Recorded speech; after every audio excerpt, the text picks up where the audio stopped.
episode of Raising the Volume. My name is Marcus Amaker, and I'm here with Charlton Singleton here.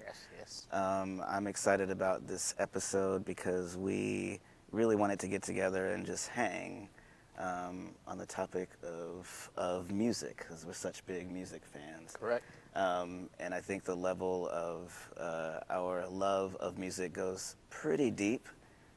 It's a little bit scary for some people. Definitely scary for some people when we start talking. And anytime you see one of us go, well, you know. Yeah. And I think that this is really fun for us to present this to you, but really it's all about like music inspiring us throughout our careers and stuff. I would not be who I am without giving half of my life savings to Papa Jazz record, store Papa in Jazz Columbia. in Columbia, yeah. Columbia. Yeah. It's just always a part of my life. I remember being in college and I would literally schedule classes around, so Tuesday was the... New release day. Yeah, was the release day. And back in the day, you had to wait for the music store to open up. Right. And Papa Jazz opened up at 10 a.m. And I wouldn't have any classes from That's how you do it. From like 9 to 10:30, just so I can get to Papa Jazz and get the CD and then get to my 11 a.m. class. Like Now, on the flip side of that for me, which is, I don't know if this is embarrassing or not, but I always scheduled my classes in college around nothing around 12:30 to 1:30, because that's when The Young and the Restless came on. Oh, right on. Right on. Wow. I watched Days of Our Lives. Oh, okay. Yeah, I used to watch that because my mom would tape them. Yeah. And stuff. So yeah, that's a trip. So you were young and the Restless. Well, that was what, my grandparents watched, so, that's how I kind of grew up with that, It was always about Victor. Yeah, okay, yeah, right on. It's so interesting because, and this is another episode. This is a whole nother episode now. But I've always thought about why are soap operas looked down upon when it's basically what Netflix is doing. I mean, you can just binge watch shows anyway. Mm-hmm. Okay, that's cool. Back to the music. Back to music. But yeah, so I definitely, my whole life really is around like music releases, and I'm always listening to new stuff. But there's definitely an era that speaks to who I became and who I am now, and really helped me become a better writer, become a better person, helped me understand history, all types of stuff. Music Before we dive in, let me ask you a question. Uh-oh. Yeah. All right. Yeah. I guess a two-part sort of question. Do you remember the first song that you heard? Little boy. And then, do you remember the first recording that you bought? You should have warned me before you asked this question. So I know that one of the first songs that comes into my memory is Streetlights. I'm forgetting the artist. It was a disco... Street Life? Street Life. Oh, Street yeah. Life. Yeah. Doo-doo-doo. Randy Crawford. Yeah, Randy Crawford. Yeah. That song... With Joe Sample. Yes, okay, there we go. Yeah. So that song... I have a funny story. ...comes in my head when I think about first memories. And when I listen to that song, there is some connection there where I'm like, oh, I'm 3 years old again or something, Right. One of the first tapes I bought was the first album by the Jets. The Jets? Yeah. Yeah, because we saw them in concert. My family and I saw them in concert in 1988, I think. And I remember I bought that tape. It was like right around that time where I bought like Cameo as well. Like it was a lot of that old school stuff. So tapes... even now when I open up a tape, it's like the smell of a tape and things like that I definitely remember. But the big moment for me, like the aha moment, was in 1986 when I bought Janet Jackson's Control. Oh, yeah. And so my mom bought that for me, and this is when cassette tapes were in these long cardboard boxes. Yeah. And I have this memory because I did well on a report card. And then that was the gift. And she came in, she handed it to me. And I'll never forget that. And that was, up until then, I liked all the music that my parents liked. Naturally. Yeah, and that was where I got my love of Prince from. So they already had the Prince, albums. But this was one of the first records or tapes that I got that felt like mine, Right. because they weren't big Janet Jackson fans. Like they got it why it was popular, but it was basically pop music for back in the day. It is, and so that was one of the first things that felt like mine. So that was a big memory. Wow, The first tape that I ever bought with my little saving up my allowance. I begged my parents to take me to Honest John's record shop, which used to be on King Street. Yeah. Used to be on Upper King, and I bought a Houdini. Oh wow, Houdini. I bought Houdini. Yeah. Because Friends was the big Friends. Yeah. How many of us have them? Yeah, exactly. Yeah.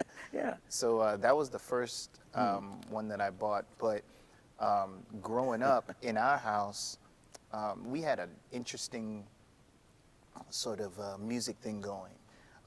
My parents don't play any musical instruments or anything, but they gave me and my sister and my brother the opportunity to learn how to play instruments. Most people know, if they've talked to me about me growing up and playing, understand that I started playing when I was 3, playing piano. Yeah. And that was basically just trying to do the same thing that my sister and brother were doing. They were taking piano lessons when they were 13 and 10 respectively at the time. And my sister also played cello through high school, and my brother played a little bit of violin for a very short period of time. Yeah. Until I think he conveniently left it on the floor for my father to step on. Okay. Oops. But he was On to other he things. was the athlete in the family. Yeah. But every morning, and I remember this really clear. Every morning, my parents would turn on the radio, and they had this sort of radio where it was like there were speakers in everybody's room. And it was perfect. like a little intercom thing, so you could be in the living room and you could, push the little button. It was really weird. And my father was an electrician, so he hooked it all up. Yeah, exactly. Sometimes it was like that. Yeah. But they would always turn on the radio, and we would listen to a local AM station. It was the WCSC radio station at the time. Okay. And so that would always be playing, and it was sort of a mix of a bunch of different styles. So you would have, back then it wasn't as clearly, I guess, defined in so many subcategories, if you will, but we could hear the latest Stevie Wonder, we could hear the latest, Eagles, you could hear the latest Steely Dan, you could hear the latest Temptation song on this, sort of hits, kind of radio. Okay. It's sort of the equivalent of like a 95 SX here, but it was AM radio. Okay. Now, on the flip side of that, my sister and my brother would always listen to either WPAL, which was an AM black-owned radio station, run by or owned by Mr. Bill Saunders, who was a really important businessman in Charleston, big activist as well, and he owned WPAL. And then also there was a black FM station, WPXI. Okay. And they would play all of the latest stuff. So like at that point, it was Parliament and Funkadelic. Oh, yeah, That's right where I on. got my introduction to them. A lot of Earth, Wind and Fire. Yeah.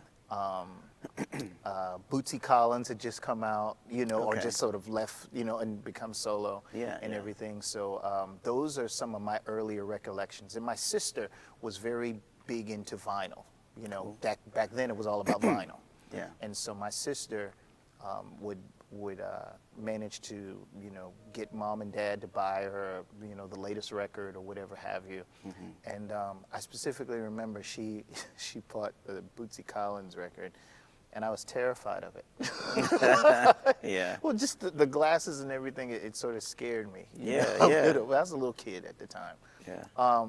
But then also we had a lot of rotation of Stevie Wonder, and I think it was Stevie Wonder that I first heard songs that were more, you know, given the climate of the community, or given the climate of the nation, you know, some sort of commentary. Stevie would always seem to have a song on one of his records that would address some issue like that.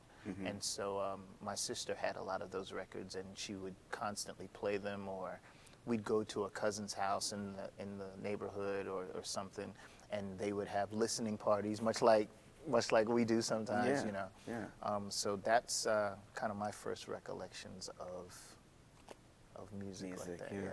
Yeah, I definitely like everything. Everything flows from parents, and that was where I got into, you know, Prince and everything. But then I know that I remember seeing my dad's record collection, and he had a lot of Hendrix in there.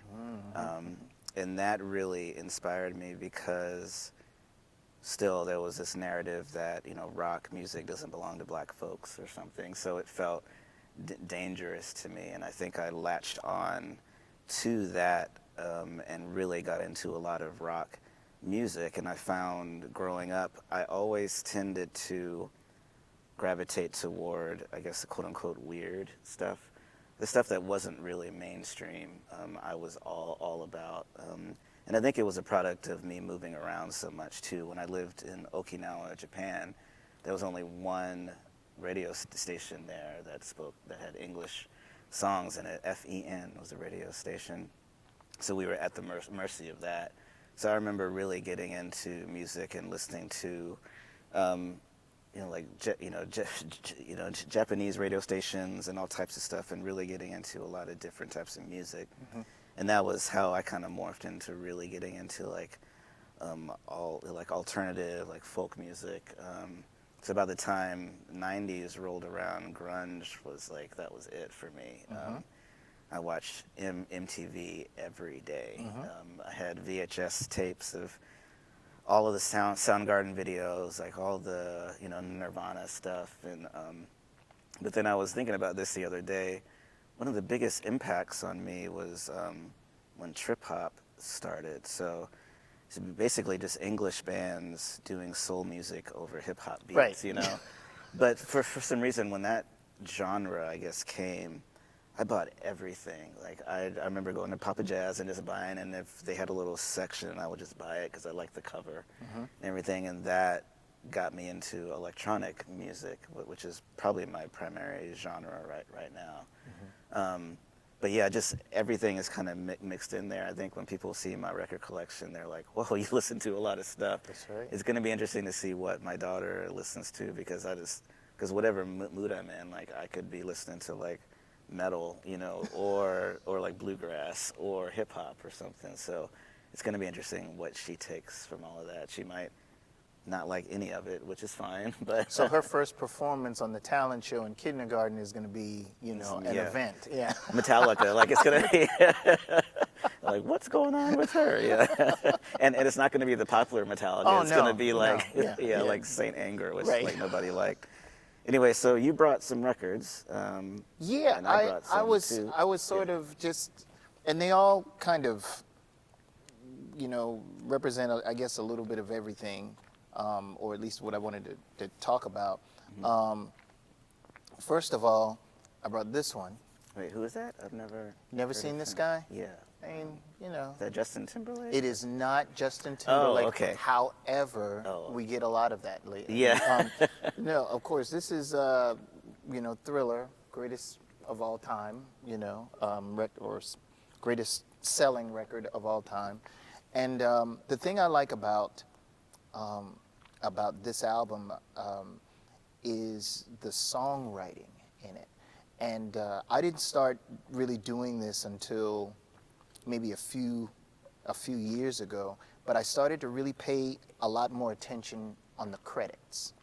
Oh, yeah. And a lot of times nowadays, when we download something or we buy. Hopefully, we buy it instead of just streaming it.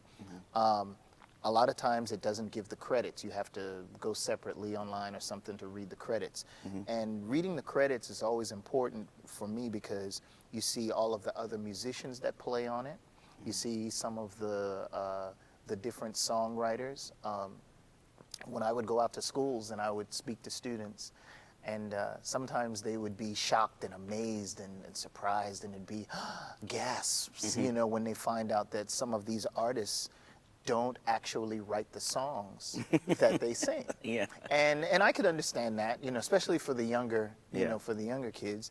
But one of my favorite songwriters, Rod Temperton, who is just a genius, is all over this record, And if you don't know who Rod Temperton is, he is an Englishman. He passed away not that long ago. Hasn't been more than 10 years. But he's an Englishman, and he wrote a lot of these hits like Thriller and Baby Be Mine off of this, and The Lady in My Life. And he wrote Gimme the Night by George Benson, and just all of these really, fantastic hits that that a lot of folks, especially in the Black community, have all gravitated toward. So between the credits on the songwriters and of course Quincy Jones, who I think is the greatest of all time, the way he has transcended the music and how it's recorded and how it's presented on record and everything. I just think this was an important record, not just with the sales, but just with everything else, with the team that they assembled, the way they recorded it sonically. It's just a masterpiece. And then I also have this one. Oh yeah. Curtis Mayfield's Superfly. Yeah, it's a classic. Arguably one of the top soundtracks of all time. The thing that I love about this is there's several things. There's the musicality in it. There is the commentary in the lyrics that are just spot on.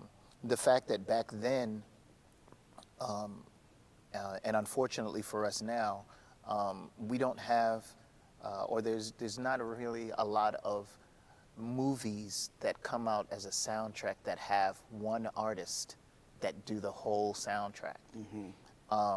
You think about soundtracks like for this one, or even Purple Rain, The Woman in Red with Stevie Wonder, Trouble Man from Marvin Gaye, Payback. From James Brown. There was an actual movie, but this is just another masterpiece of a soundtrack. You could even argue with Saturday Night Fever. I think there's maybe one or two songs or something that the Bee Gees didn't do, but for the most part, skips, everybody skips those songs. But for the most part, so that's the soundtrack to that movie. And then this one, this is actually a compilation album. But this is Bob Marley and the Wailers, and the compilation is called Rebel Music. And it's basically about 10 songs, and it's all from some of the different albums, maybe about 3 or 4 albums that they did. But these songs are very timeless, even for today. Today. So Much Trouble in the World, War / No More Trouble, Crazy Ballhead, Get Up, Stand Up. Those are just anthems for at the time when he wrote these songs, or when they performed these songs. At the time, they were more geared toward the struggle that of the governments in Africa. But you could very much argue that that these songs are universal, and especially for us today, in a lot of what is transpired. Rebel Music is another one that I think everyone should definitely check out. Yeah, I was gonna make a couple comments before I get into my collection. Mm-hmm. I made a joke about Justin Timberlake with Michael because I don't know if you heard, but Pharrell came out and said that, so Justin's first album, I think it's called Justified, Mm-hmm. he said all but 2 of those songs were for Michael. Mm-hmm. He literally gave them to Michael, but Michael didn't want them. Mm-hmm. Just so interesting to me, Mm-hmm. because that was a huge hit for Justin, Mm-hmm. and who would have known what would have happened for Michael? But that's so interesting for him to turn down songs because, like, Cry Me a River is on that album, which I'm not Mm-hmm. a big Justin fan, but I'm like, man, Michael would have Yeah. would have like killed that song. That Mm-hmm. would have been a great thing. You know what's funny about just flipping it on that? So the guy that I was talking about, Rod Temperton. Uh-huh. Rod Temperton was in a band called Heat Wave.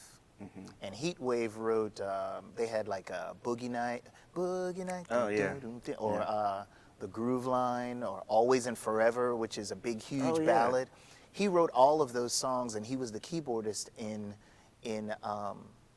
that band.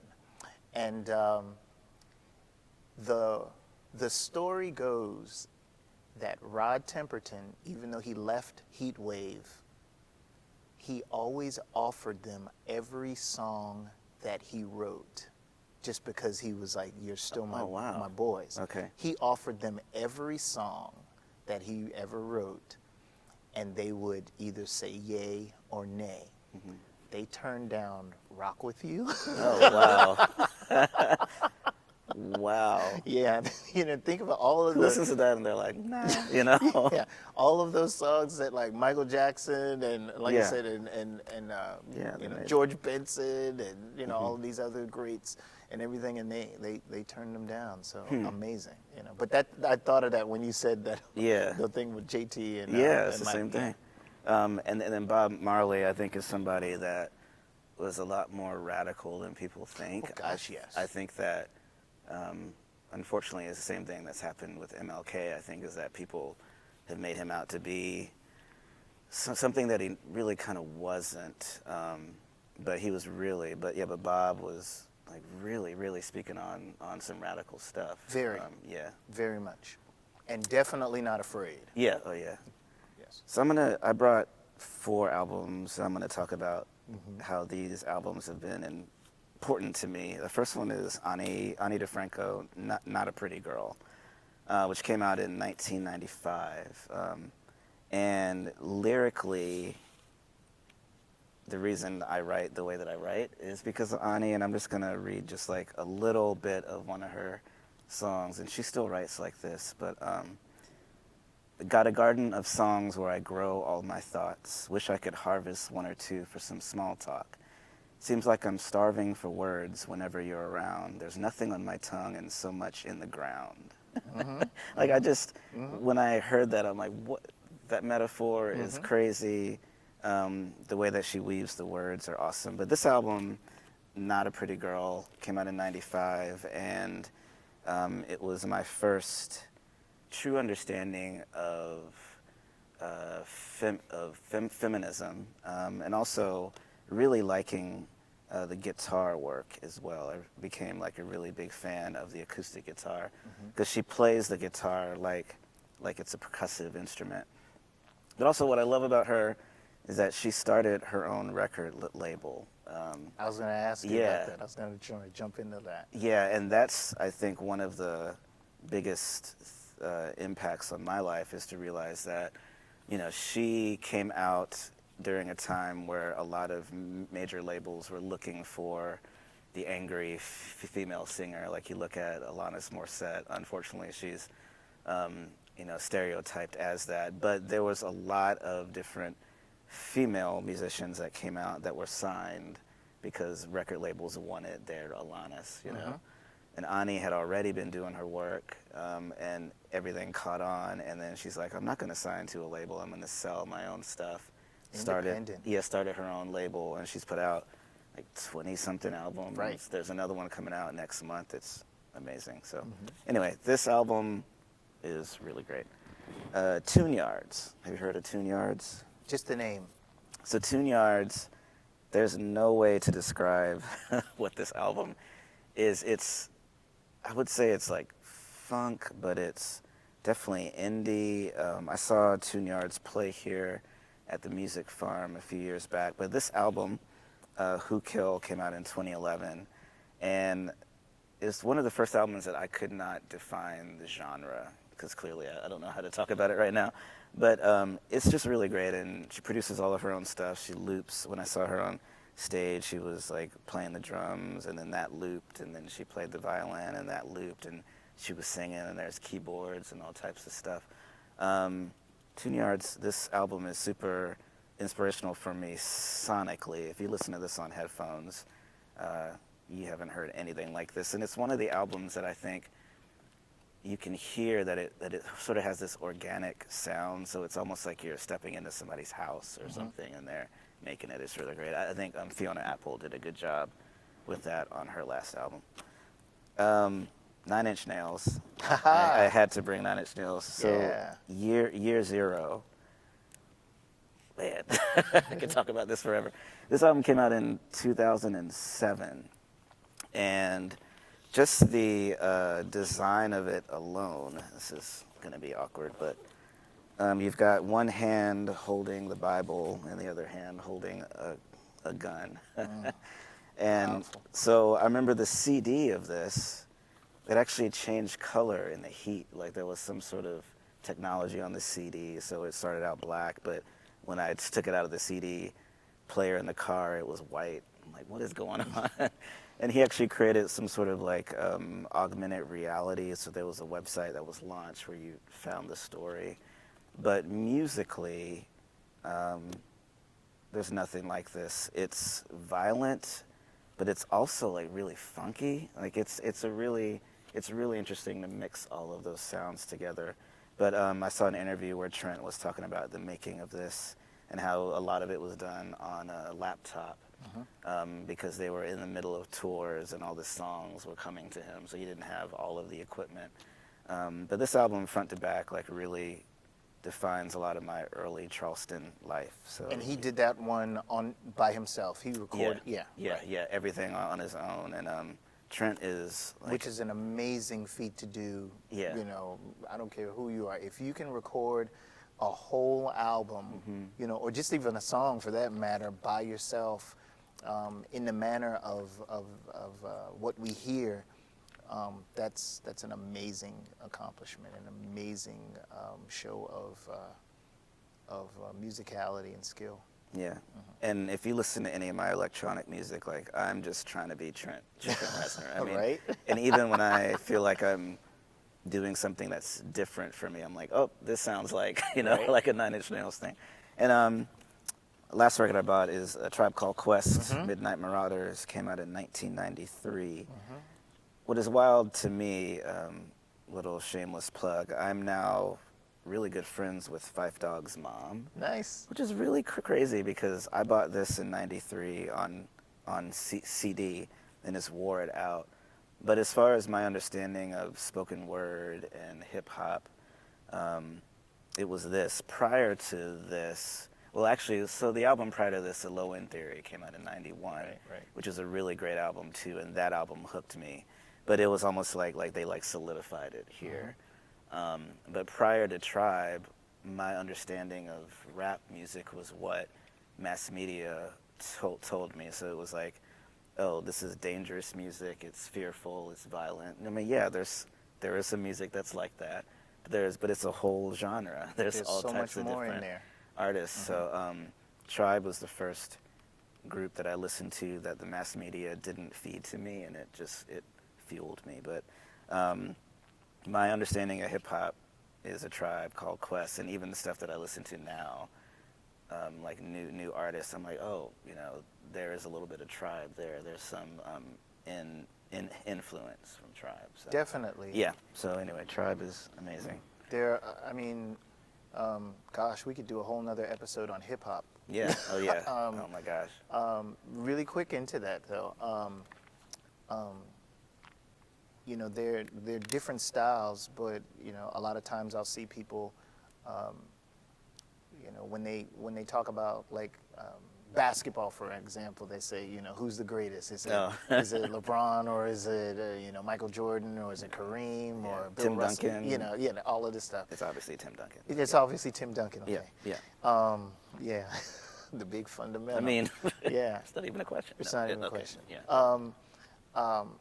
But I have seen recently where people try to put that same question on A Tribe Called Quest versus Wu-Tang. Oh, wow. Yeah. What do you think about anyone that has those comparisons? I mean, there are definitely two really highly influential Yeah. groups Yeah. that have been groundbreaking in so many different ways. Oh, yeah. But being the hip hop student and scholar that you are, you know, I was just wondering if you had just a thought on those two. Oh, wow. So, in my mind, they are completely different things within the same genre. And Right. to me, they're both majorly influential, especially the production that Rizzo was doing on Wu-Tang. Okay, yeah. But to me, Tribe, kind of like the Beatles of hip hop, I would I can say. see that.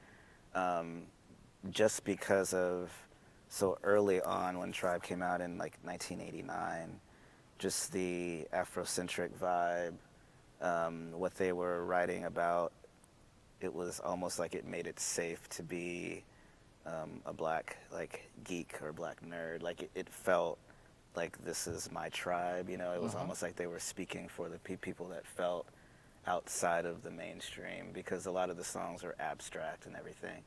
And then you realize that from them came De La. I mean, well, like they were all friends, but so they released albums around the same time. But it was Tribe was sort of like the driving force, and Jungle Brothers was around there as well. But then you fast forward to like Mos Def, and you fast forward to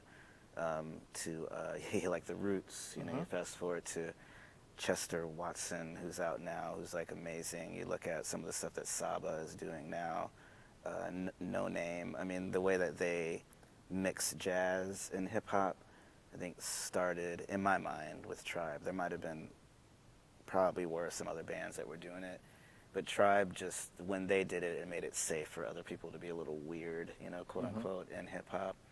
And for me, that lineage, like, you know, with Tribe and De La and like Diggable Planets, and that lineage has just led to all types of good stuff. There's just so many good hip hop groups out there, you know.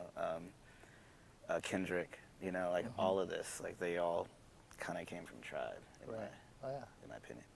Man, we could go on forever. Okay, let's do a couple more things. Because it's, I don't know if it's been like 2 hours, but in your opinion, who is the best or most accomplished or most influential living musician? Like living musician. You know, because, and the narrative is that, oh, we've lost a lot of legends, which we have, but I'm just trying to get us to focus on who's still with us. So, of those, who do you think is there? Living. Gosh, I would definitely say Stevie Wonder. I would definitely say Paul McCartney. Yeah. I would definitely say Tina Turner. Yeah. Who I always maintained that, you know, that's, you know, Beyonce is our, you know, trying to be our new Tina Turner. Yeah. You know. And she's doing a good job at it Yeah. too, man. Yeah. In jazz, there's Wayne Shorter, who most jazz musicians consider to be the greatest living jazz composer right now. There's also Herbie Hancock, who has influenced so many styles of music. And within those styles, or within those genres, there's different styles. Like, for example, when Herbie sort of made his introduction to the world, with Miles Davis. Yeah, with Miles, yeah. Although he had been playing, a lot before that with some other major artists, but Miles definitely is the biggest, name. Herbie back then was into anything electronic. And when I say electronic, he was more of like the gadget guy. There were stories about how some of the live recordings at the beginning you wouldn't hear, any piano in it because Herbie was trying to hook up some recording device or something, Nice. in order to capture or whatever have you. Yeah. And then eventually he gets into the electronic stuff, which carries over into popular music, which carries over into rap and R&B and hip hop music, and still to this very day, he is always trying to push the envelope to whatever the next thing is. Yeah. So I would start with those folks. Those are the ones that immediately come to mind. Yeah, and that's good. I mean, because I would say Paul McCartney, because the last 3 albums, like the most recent albums, are really good. The album that Paul put out, it's called New. I think it came out in like 2014, 2015. Is awesome.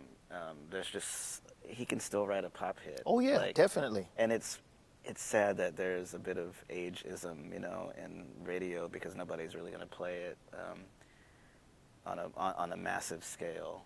But yeah, I'm like, Paul can still write a song. Like, definitely. It's really The other album, Egypt Station, was really great. So I'm just thinking of somebody who's 428 years old at this point and can still do it all. It's crazy. I think about Dolly Parton too. Yes. Yeah, Yes. Dolly Parton. Yes. Is super influential. You can't even bottle up what she's done. And I'm actually writing a poem. This is a little hint on something that I'm writing, but I learned about how she, the song I Will Always Love You. Elvis Presley wanted that song, but the deal was he would get 50% publishing. Right. And she said no. Nope. But said yes to Whitney. Right. So, and I'm writing about that. But anyway, Dolly, nobody can mess with Dolly. Stevie, of course. I mean, yeah. Stevie. Joni Mitchell is still with us. Oh, yeah. Joni Mitchell is still here. Big influence on our favorite Prince. Yeah. Huge. And Herbie. I know there's a whole lot, but I just keep thinking about Herbie did a whole record of her stuff. Yeah, with her too. That was, Herbie. Yeah. So I just think about, if we were to see that they had transitioned, like how that would really, really shake things up. Okay, let's wrap it up. Maybe we should talk about Prince. I don't know if we should talk about Prince or not. So we should probably save that for another episode. Well, we can acknowledge, of course. Yeah. But let's just just one statement about Prince. Just one statement.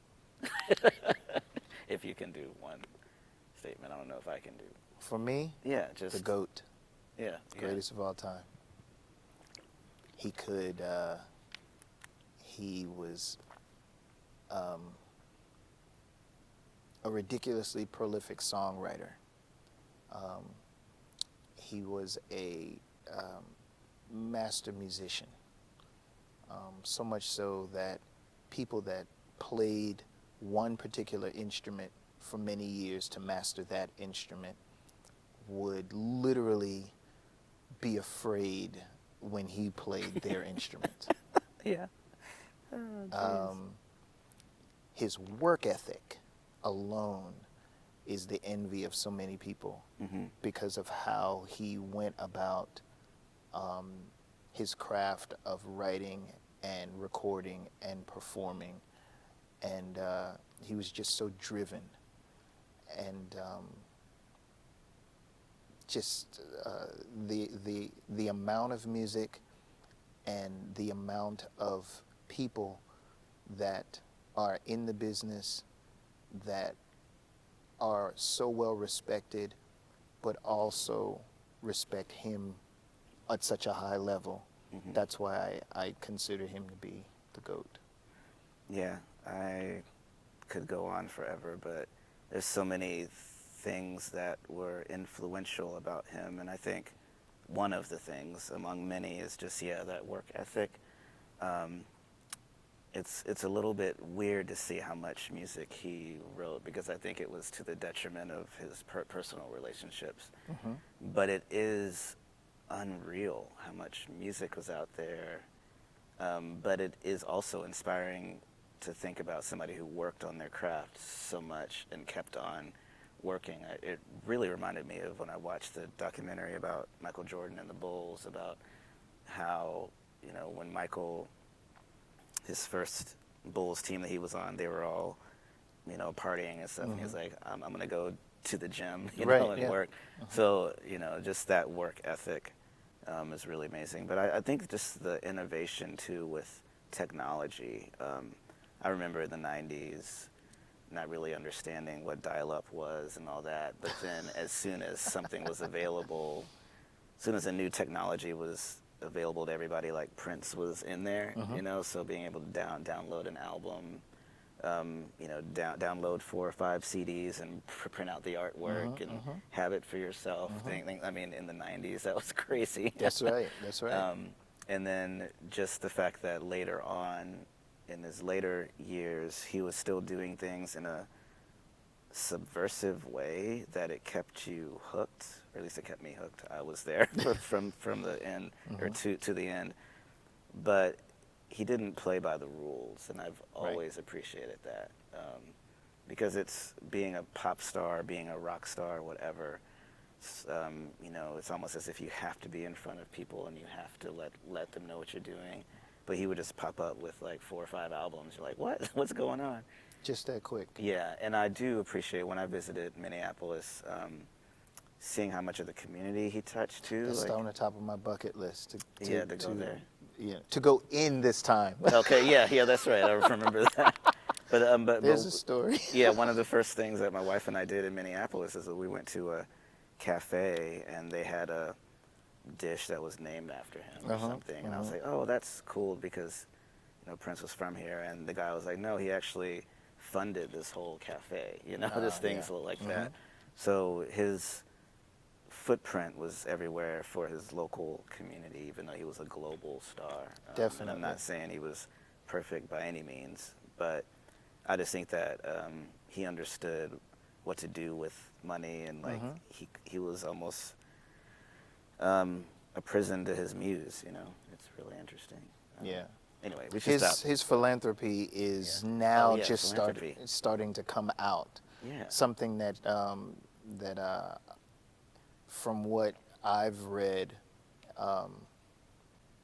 after the fact, that he said, you don't have to tell anybody, about this or whatever have you, but his way of giving back to the community and helping others when they were in need is something that that a lot of people didn't know unless you were the recipient of that.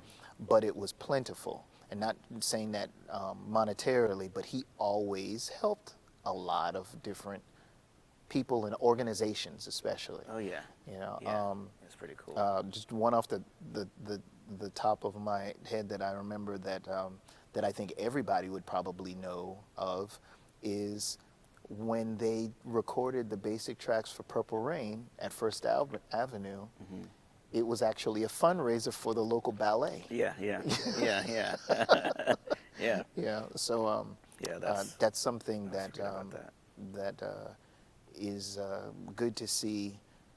Unfortunately, after he's gone, but good that everybody could see that he just wasn't that quote unquote rock star that just sat on his money and did thing, and he was very much a philanthropist. Yeah. So that's going to conclude this episode, but we're going to put a playlist of some of the songs that we talked about and some of the artists that we talked about, so you can click on that link. And we will see you all at the next episode here from the Gilliard Center. I get scared sometimes. But as I always say, It's okay to be afraid as long as you face the fear. and keep moving forward. Wherever you are in life, count on the name trusted in insurance for over 70 years. Blue Cross Blue Shield of South Carolina.